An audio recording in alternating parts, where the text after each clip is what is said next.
My dear sisters and brothers, the beginning I said I am from the land of Mahatma Gandhi.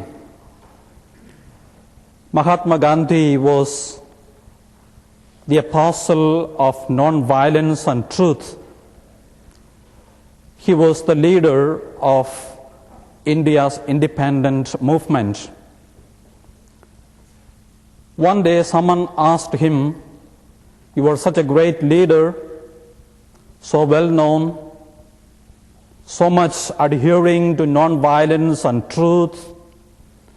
Now tell us, what do you think about Christianity?" Mahatma Gandhi said, "I love Christianity. I love the founder of Christianity, Jesus, and I respect him more than anyone else I respect in this world.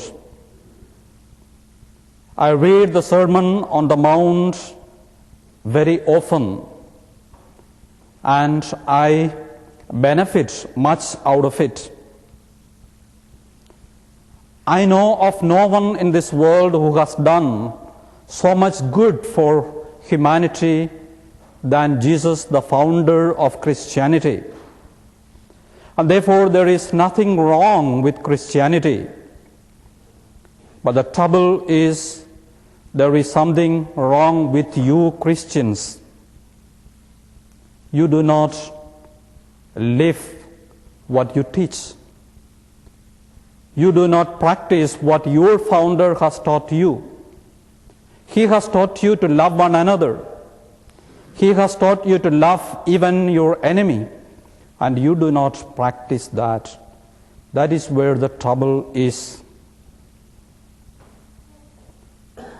My dear sisters and brothers, very powerful words.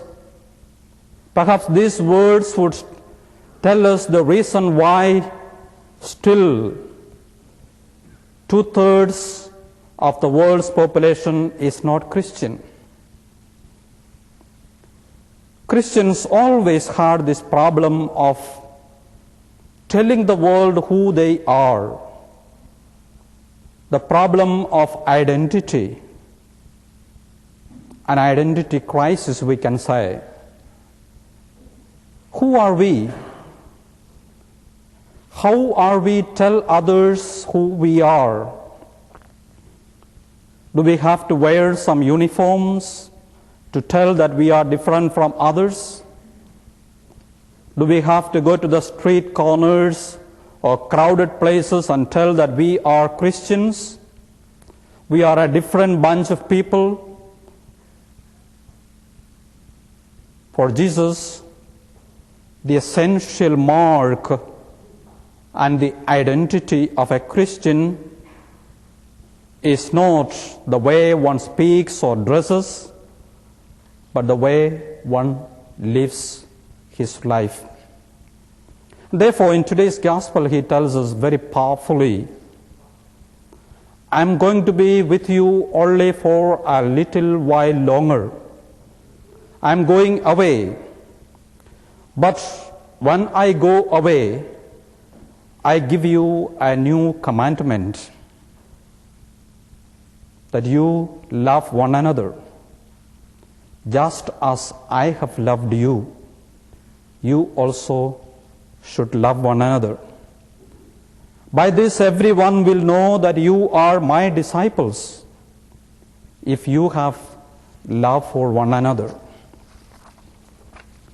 My dear sisters and brothers, we can say perhaps that love is the most used, the most misused, and the most abused word in this world, perhaps.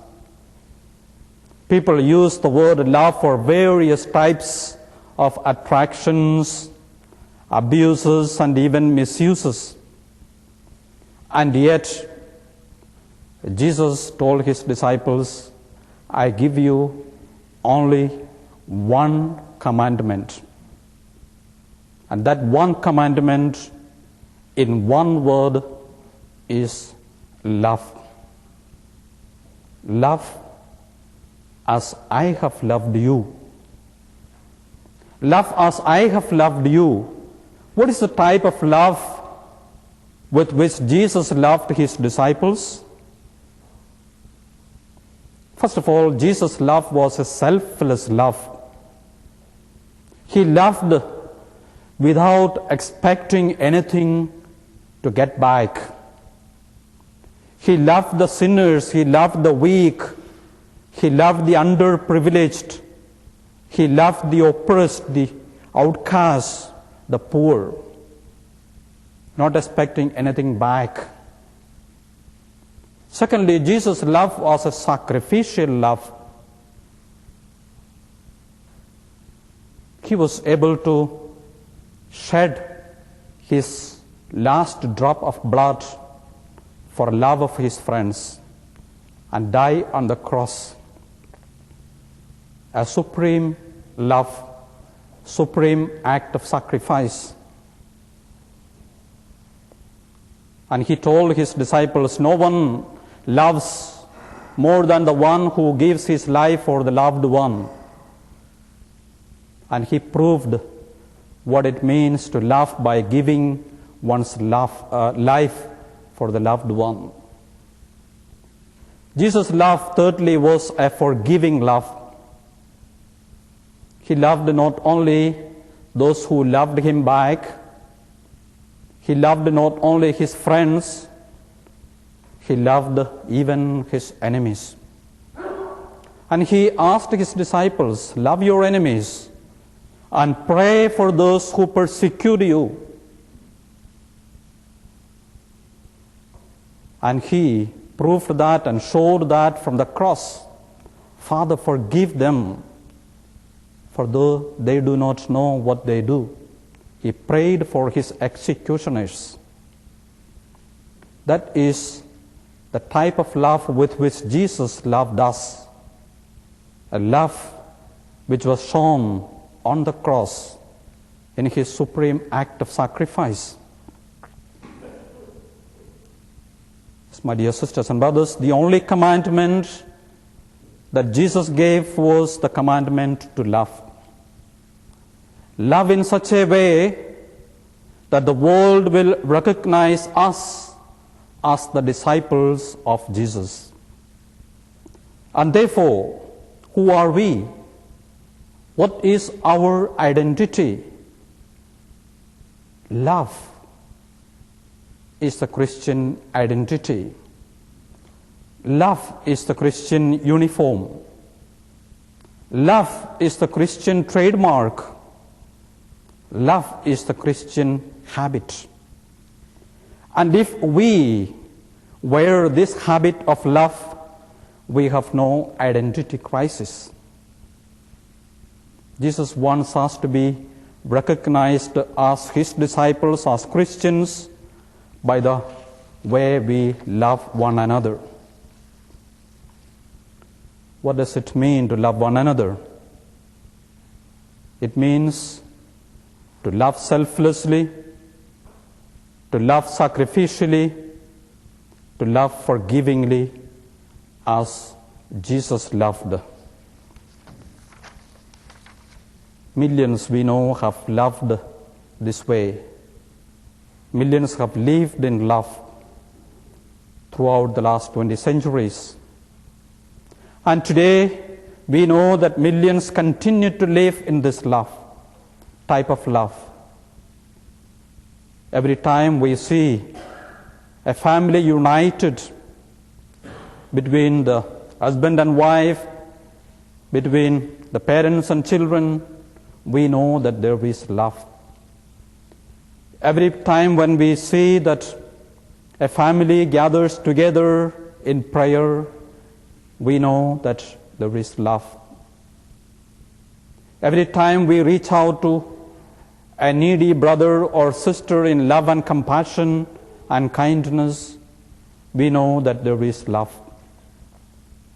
Every time we reach out to a lonely person, a person in the prison, a person who is hungry, we know that there is love. We know that there is the type of love with which Jesus loved us. And yet the contradiction today, my dear sisters and brothers, is that there is also so much of hatred, revenge, unforgiveness, selfishness, greed all around us. We see the signs of war all over the world. And when we see these things, we ask the question, where is that love with which Jesus loved us? And Jesus asked us to love with? It's not the amount of prayers that we recite. It's not the number of novenas that we make or the number of candles that we light that proves our Christian identity. It is in our ability to reach out to our needy brothers and sisters in love and charity, sacrificially, forgivingly, selflessly. That is our Christian identity. Let us be reminded, dear brothers and sisters, that a Christian life without love is like a fake currency in circulation. We are not authentic. We are not genuine. We are not true.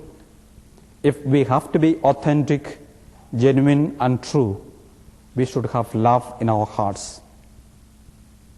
The only mark, the only identity of a Christian is love.